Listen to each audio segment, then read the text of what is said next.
Good morning, everyone. It's a pleasure to be here. As the parent of a daughter who's on the spectrum, I want to thank all of you for everything you do each and every day to make a meaningful difference in the lives of children, especially the children that you represent. I often wonder where my daughter would be today had I not been advocating for her, and I know that many of you make a meaningful and lasting difference in the lives of the children that you represent. So from the bottom of my heart, I thank you. Can I have my slides? Thank you very much. So I am here today, as you saw, sort of the evolution of where we've come from in terms of family engagement to where we have arrived today in many parts of the country to talk to you about something that can be a tool in your toolkit that I'm very excited about and very passionate about, both as a parent and as a professional, the topic of wraparound. I love wraparound because it's a common sense approach to care. It's what any one of us would do for our loved one if they were in need. And many of you do actually do wraparound when you have a loved one who's in need. Wraparound is a common sense approach to care. Wraparound, if you're doing it with high fidelity, contains these ingredients. It's strength-based, it's family-centered, individualized, community-focused, whatever it takes approach to care. It's team-driven, outcome-oriented, less restrictive and intrusive, which is a big topic we all have today, a discussion we have today about putting children in least restrictive and family-like settings. And it's culturally competent and includes natural resources and supports. There's an evolution to the process of wraparound that started back in the late 1970s as a value-driven approach to providing community-based care for children who were or would otherwise be institutionalized. Many of us know that time as the deinstitutionalization era. The model called for a strength-based and needs-driven, culturally competent, community and consumer-centered approach to care. So we really started looking at, what were institutions doing, and was that going to be the lifelong plan for individuals? So we really started to move forward in the evolution towards family-based care was sort of the new emerging practice. And that's where we had families at the table as invited guests at pre-scheduled or standing meetings, much like we saw here earlier. Maybe not to that degree, but that was a little dramatic. But we did start to include families in the planning processes. And then we shifted and evolved to family-centered care. And many states and many counties and localities really are still in family-centered care approach. And that's when families or partners are included in the process at most, if not all, planning, and it involves the youth if you represent youth and the family. So when we talk about wraparound, we talk about being both family and youth driven. But today we're really trying to move forward towards family-driven care. And the topic of today's session is Nothing About Us Without Us. And so it's moving more towards really driving and making the family or the youth central to all planning process. And I have a lot of attorneys in the audience today, so I'm going to try to create a compelling argument or debate for you about why wraparound is so wonderful. And when you think about the whole concept of making the impossible possible, which is our theme for the conference, wraparound in the years that I've been involved, and that has been since the late 1980s, truly is a process that makes the impossible possible. And so I hope to create a compelling argument for that today. So let me give you a little bit of the history of wraparound. Wraparound can't really be credited to any one individual or entity, but I know a lot of people will draw on one pioneer and reference that one pioneer, like John Vandenberg or Carl Dennis or Wraparound Milwaukee. But it really was the result of many reformative initiatives that really occurred between 1980 and the year 2000. The term actually became first used by Dr. Lenore Behar in North Carolina in the 1980s during the deinstitutionalization era, where she developed sort of that concept that we can create residential without walls. Many of you know that term. How can we keep a complex child or youth or family together in the community? So she sort of identified that we could deinstitutionalize and create an alternative to institutionalization. The early adopters of wraparound, John Brown from Canada, the Brownsdale programs, John Burchard in Vermont, he worked at the University of Vermont and created the One Kid at a Time program, John Vandenberg, who many of you may know, who did the Alaska project. And I identified on here which projects were actually the result of legislation, because we in Florida have a lot of initiatives that are a result of legislation.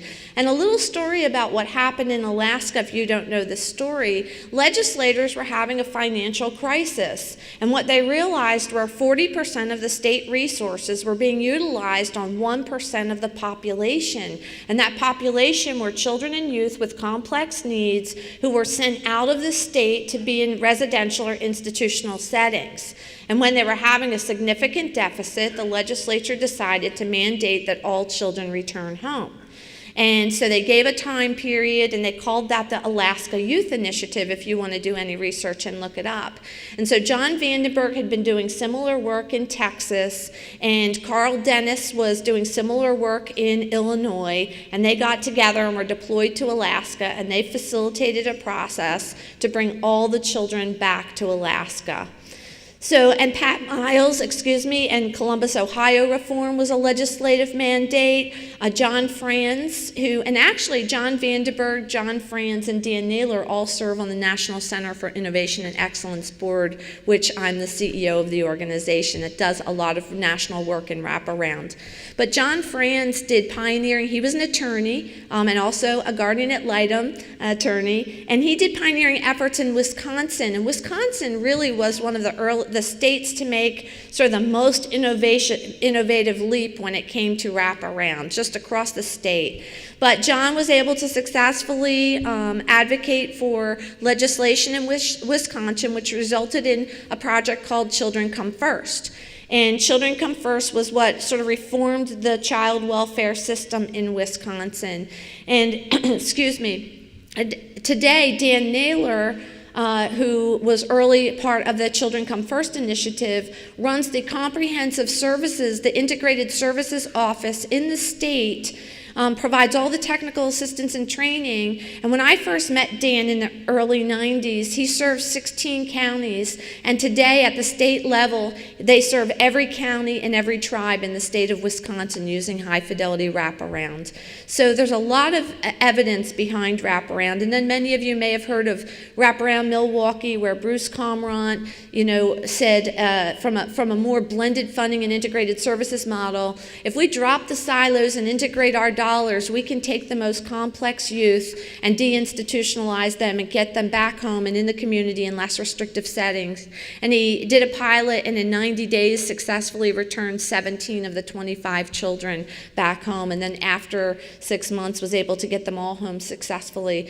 I referenced Carl Dennis, who went to Alaska to assist John Vandenberg with the Alaska Youth Initiative, and Carl Dennis worked for a program called Kaleidoscope, and it was also a legislative mandate that Carl sort of emerged out of being a group care director to being a national pioneer in wraparound.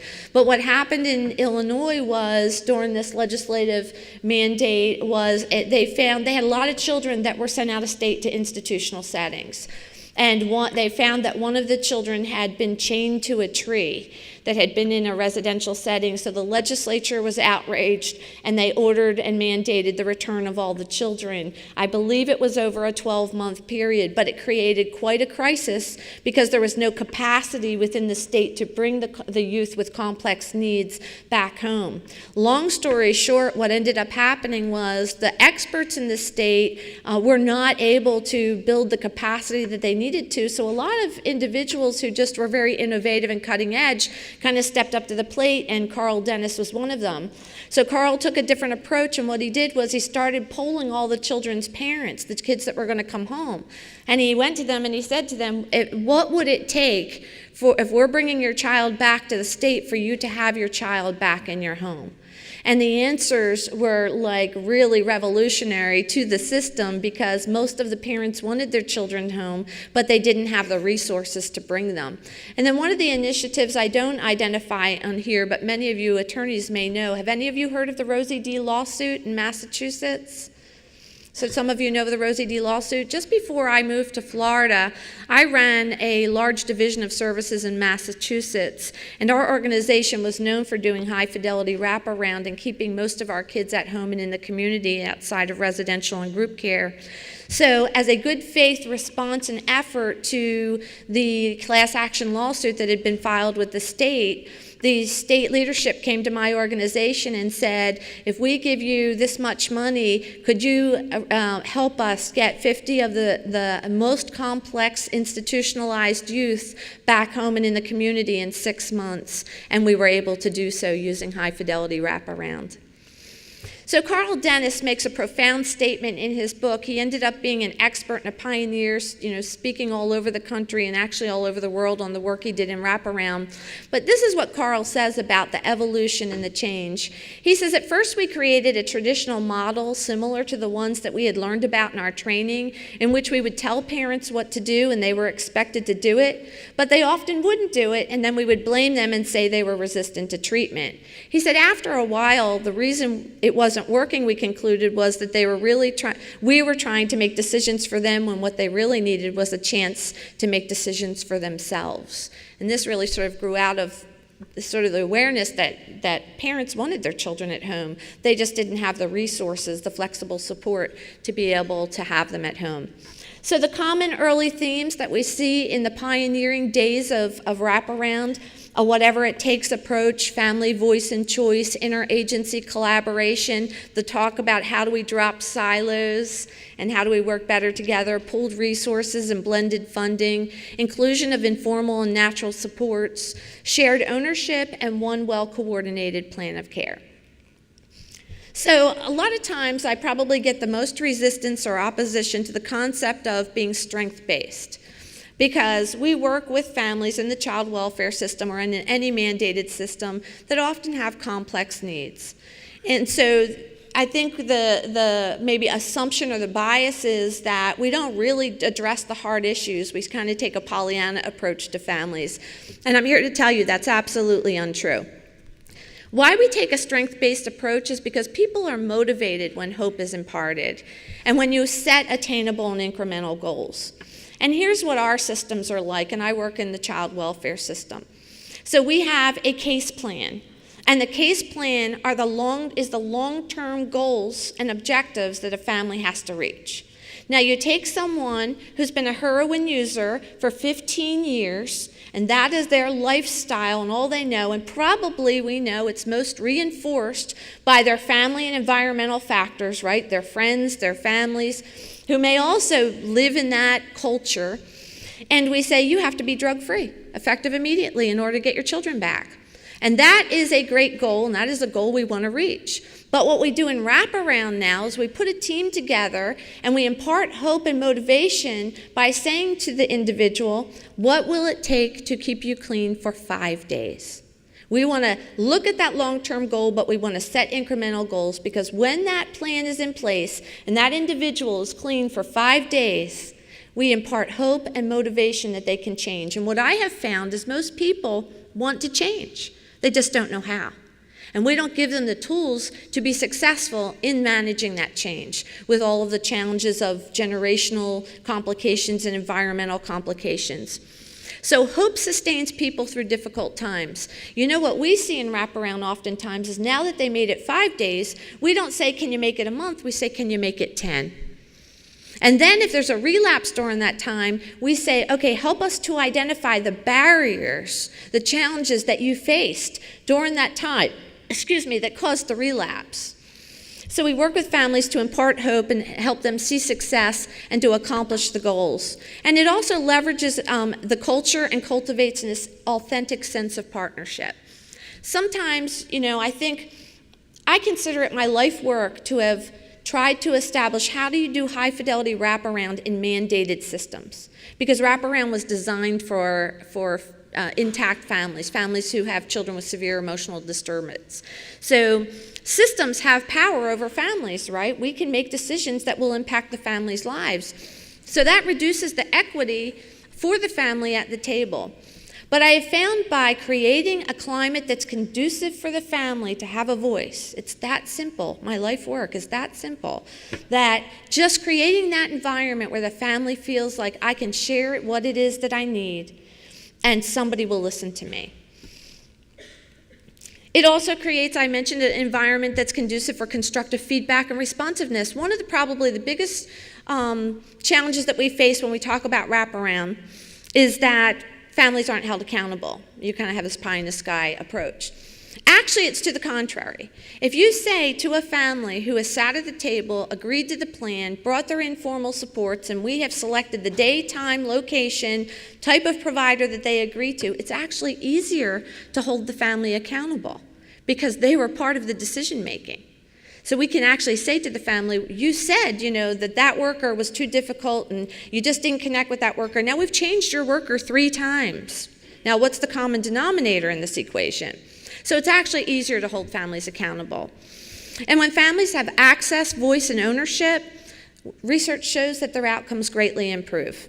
And what are the outcomes that wraparound shows that it's effective and efficient?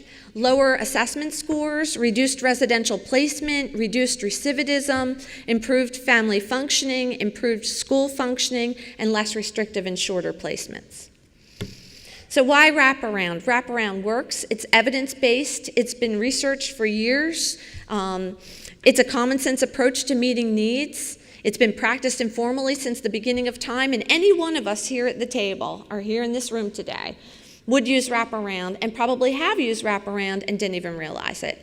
So when you have a family member that becomes very ill and they need support in caring for their children, do you coordinate transportation to get them where they need to go? Do you assist in caring for their children? Do you help them with their responsibilities? That's wraparound. That's really what it is about, and that's what we do with our families. So wraparound is a natural solution to, and it's about assisting families with life plans as well as treatment plans. And it draws upon the skills, the talent, the knowledge, and resources of many. With that term, it takes a village. So wraparound is, did I scoot back? A natural approach that any one of us would use with our family and friends. It's cost-effective and efficient, and it enables children to remain at home, safe in the community, and in their local schools. So it's less disruptive to them. It also enlarges the circle of care around a family and draws upon the unique experiences of many individuals to support and sustain the family long term. Working in the child welfare system, I think this is one of the greatest benefits to me of having a family team or a wraparound family team for children and families that are in the system. Because when you bring natural supports to this table, those are the individuals that are going to interface with the family when they exit the system. And by enlarging that circle, you are ensuring that the child is not isolated and there are individuals that are knowledgeable about the vulnerabilities that exist within the family, about the opportunities that exist within the family, and the indicators that something's not right, but also somebody who understands the needs of the child and can advocate for the child. Wraparound is recognized by state, county, and the federal government as having an evidence-based. It's listed with the Office for Juvenile Justice Delinquency Prevention, OJJDP, California Evidence-Based Clearinghouse, and also with SAMHSA.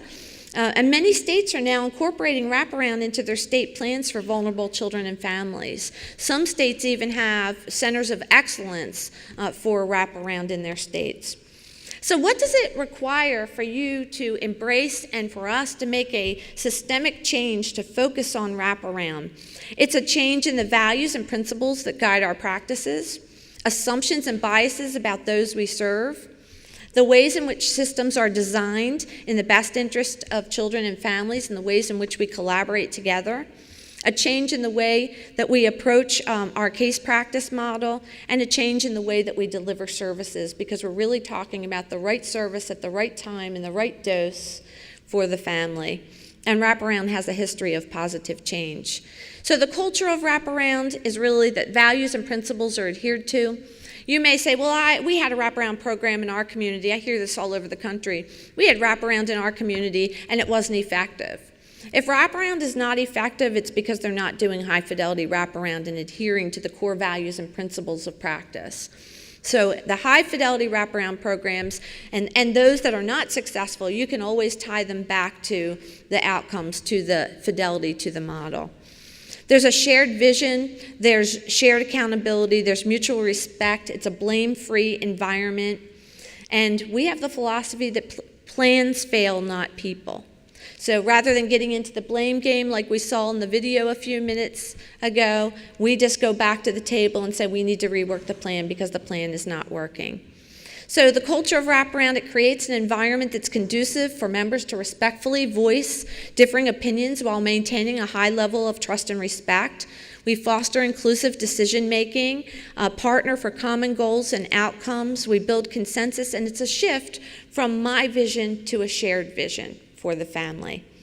This is the framework of wraparound. It involves comprehensive cross-system service planning, team facilitation, joint decision-making, collaborative planning, and community supports and linkages.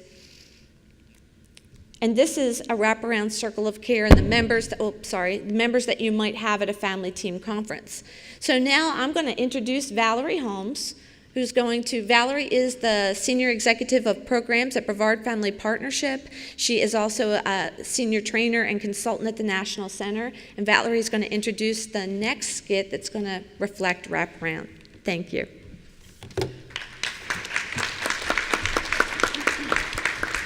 Good morning. This next scenario involves a demonstration of a successful family team meeting that takes place at the family's church. This case is predisposition, and you will notice that it is not just the professionals at the team meeting, but also informal and natural supports, such as the pastor, a coach, family, friends, and extended family members. Watch how all parties are engaged as equal partners in the planning process, in an approach that is strength-based and customized according to the needs of the family. A typical family team conference would be between 60 to 75 minutes, so about an hour. However, in the interest of time, we will demonstrate some pieces of the process. Thank you.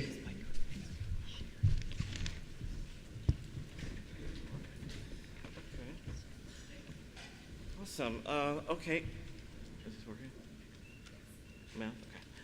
All right. Good afternoon. Are you all here to participate in the family team conference? Yes. Oh, great. I'm Dr. Tracy Little, and I'll be facilitating our meeting today. I'm grateful that so many of you were able to join us, and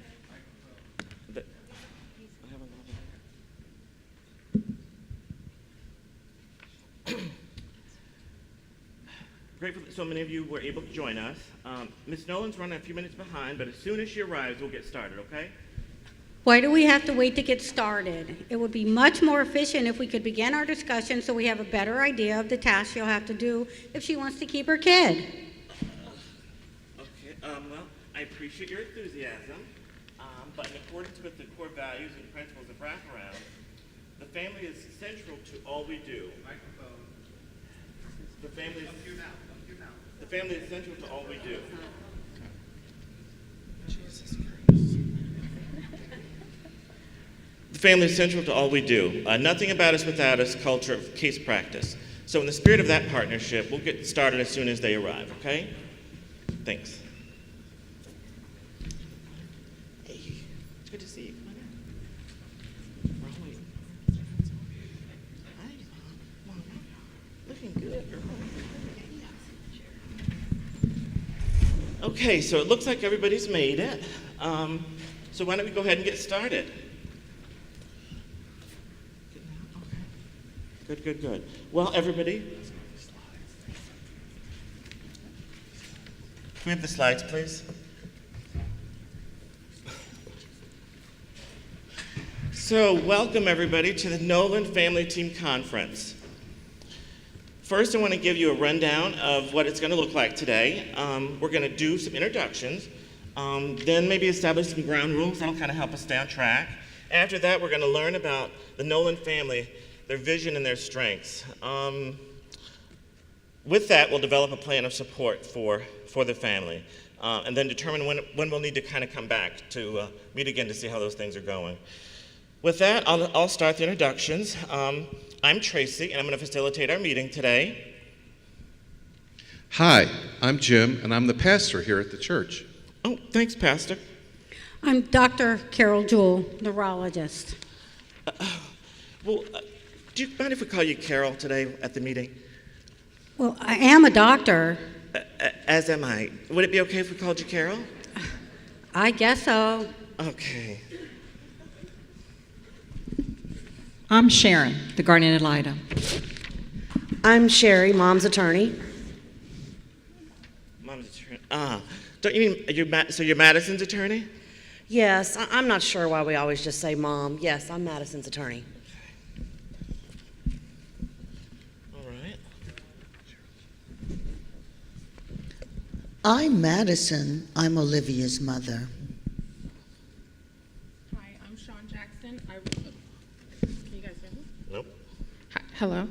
Hi, I'm Sean Jackson. I work with Tracy. My role is a family partner to advocate for Ms. Nolan to ensure that her voice is heard in the decisions that's made by the team. I'm Abigail, Olivia's grandmother, and together with Maddie, we take on the world for our little Olivia. I'm Patty, and I'm the family services worker. I'm here to make sure that Mom completes all her case plan tasks. Awesome, awesome. Because we're all here to create one well-coordinated plan of care for the family. Thank you. I'm Melissa, and I'm a friend of the family. I'm Donnie. I know Olivia from when she started playing soccer, which she actually played 3 years prior to the accident. I also run the youth group here at the church, which Olivia is a part of. Okay. Great, great, great. So thank you all for those introductions. Looks like we've got a really good team of support here for the family. Let's now talk about some of the ground rules that are going to help us stay on track. Some of the ones that I generally suggest include, why don't we keep our phones on silent, right? That way we're sure that we're going to be fully present here at the meeting. I think it's also important that we're able to talk about all of the things that need to be discussed. And if we put everything on the table, that'll be an opportunity for us to ensure that we're maintaining transparency at our meetings. That sound okay? We also want to be respectful of everybody's time, so we'll try to keep it to about an hour. And one of my most favorite things that I like to ensure that we include, we're going to be talking about things that people have a lot of passion about, but it's important to remember to come from a place of strength. Does anybody want to add anything else to that? I just want to remind everybody about the confidentiality agreement that we all signed. Okay, all right. Sean?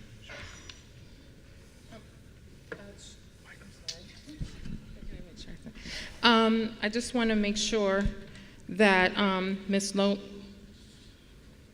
Tracy, Ms. Nolan and I talked, and when we spoke, she wanted to make sure that this is a judgment-free zone. Okay, great. Well, we want to make sure that our meetings are judgment-free, so thank you for that. Anybody else have anything to add? No? Okay, can we agree to all these ground rules? All right. I just want to make sure that what we find out here today, we can do whatever it's necessary to get my child back. Absolutely. Absolutely. We will definitely do that, Ms. Nolan. All right, so we're going to go ahead and talk about our strengths now. When Sean and I met with the family, it was very clear that Madison has a real commitment to ensuring her daughter's healthy. She's shown great resilience, and it seems like this whole experience has really humbled her. She's a person of faith, and it appears that she really has a close-knit family.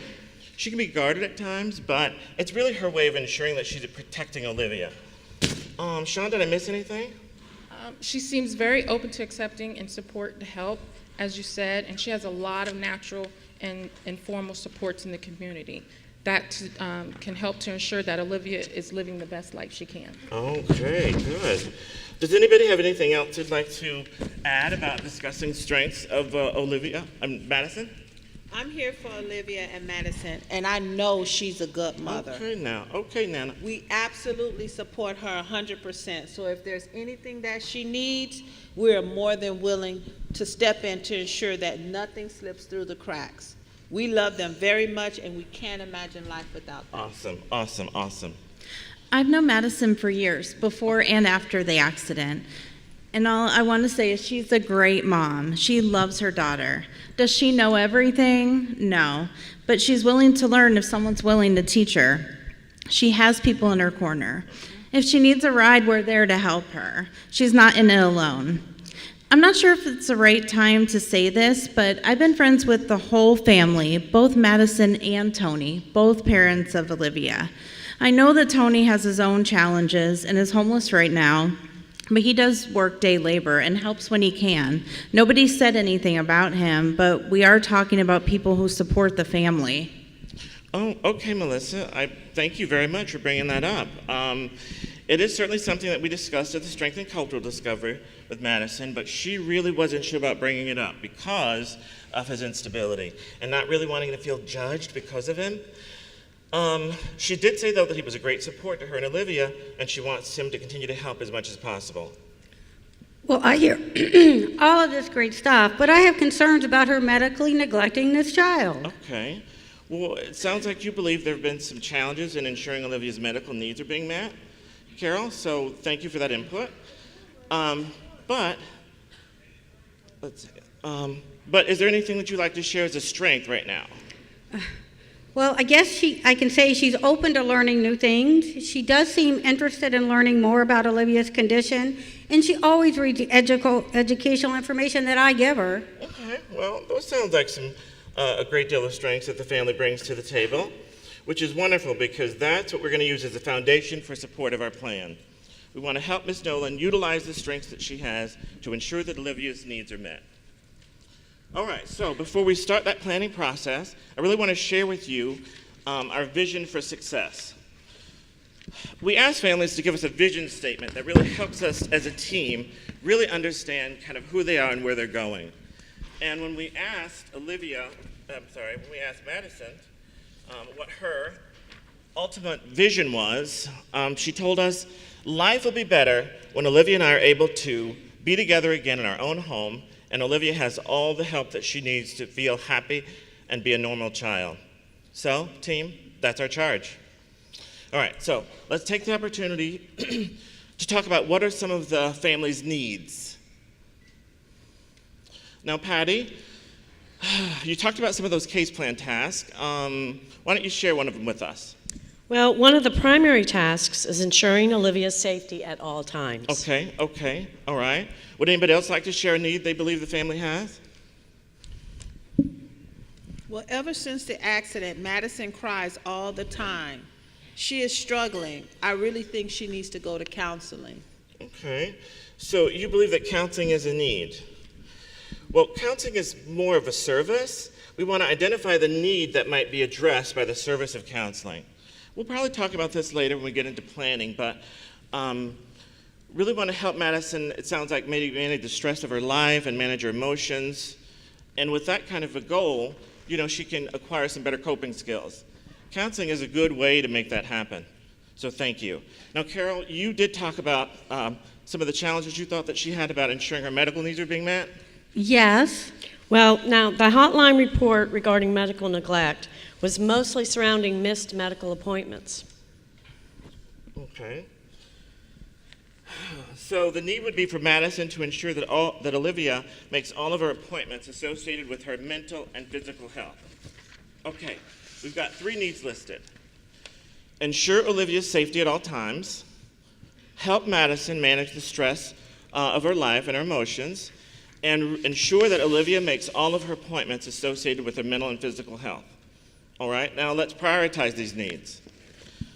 Now, normally we do talk about safety first, but as there's no impending danger, why don't we look at some of our other needs?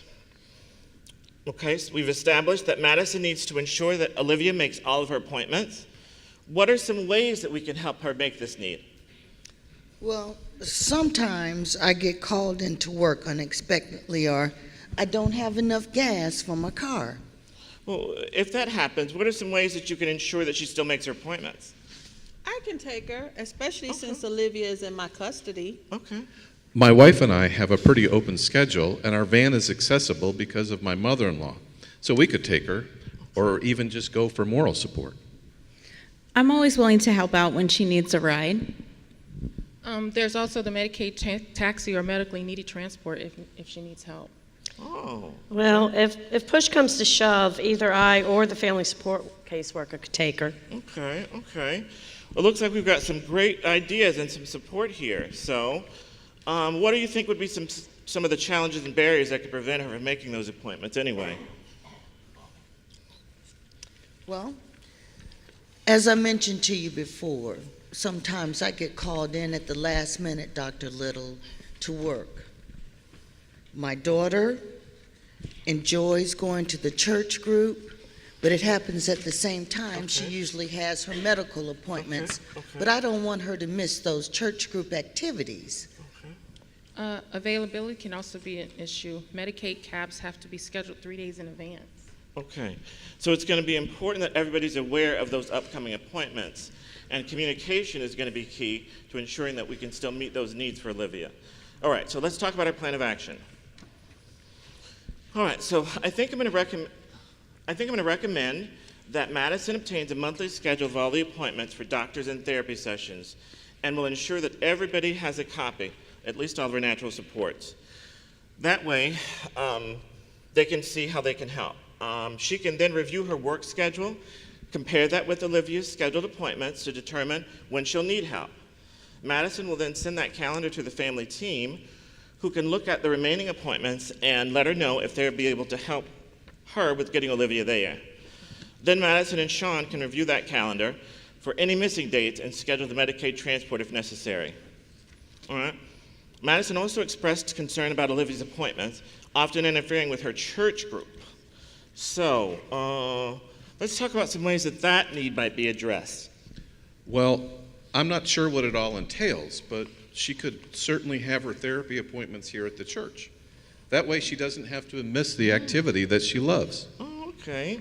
Oh, Carol, are those providers of service able to do in-home or community services?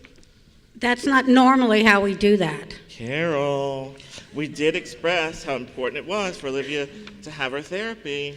And I know that I've worked with some providers that can do some in-home community therapy. This really would be a way to ensure that she gets her needs met and doesn't have to miss that church activity that she loves so much. Carol? I guess so, if it keeps her from missing her appointments. Oh, awesome. All right, that's great. Also, I will be able to make sure that Olivia is transitioned from her church group or youth group and be ready for the therapy before any appointments are set. There we go. Awesome. Great, great, great. Well, in summation, the team has concluded that over the next 30 days, Madison will obtain a monthly schedule of her appointments and compare that with her work schedule to determine when she'll need the help. She'll then send the calendar to the family team, who will determine if they can help. If there are any missing appointments, the Medicaid transport will be scheduled as necessary. Regarding the church group, within the next 2 weeks, Carol will set up weekly therapy appointments to take place at the church and confirm with Madison and Jim once it's completed. Ongoing, Madison will take over that weekly schedule. Coach Donnie will assist by ensuring that Olivia is transitioned after the church group and prepared for therapy at least about 15 minutes before that appointment. All right? And that our goal will be for Madison to ensure that Olivia attends at least 80% of her appointments over the next 30 days. Great job, team. Well, thank you so much for coming. We appreciate your input. Let's continue to support this family through this hard time and get Olivia back home with Mom and ensure that she remains safe and healthy. Okay, we'll see you next month. All right, so normally before the meeting ends, we would make a plan for all of the identified needs based on their priority. We would set measurable goals and timelines with each person assigned to the task and then review that plan for accuracy. We'd make copies for everyone and then schedule our next family team meeting. It's also important to note that the team celebrates milestones achieved to impart hope and instilling ongoing motivation. As the family progresses towards their goals, the plan is flexed and tailored to the meeting to meet the changing needs and priorities. As we are limited to time today, we just wanted to demonstrate some of the key elements of the Family Team Conference. Thank you.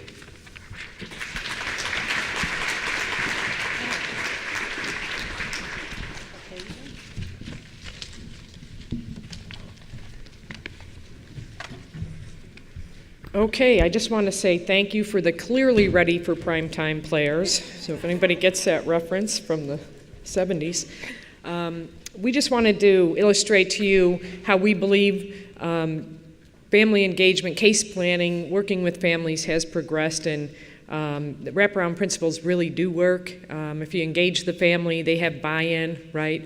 They're more likely to be successful. So thank you to Brevard Family Partnership and to the Guardian Ad Litem folks and to Sherry Wilson for their help in illustrating this. We hope you had some fun with it and enjoy the rest of your day and have a great weekend. Thank you.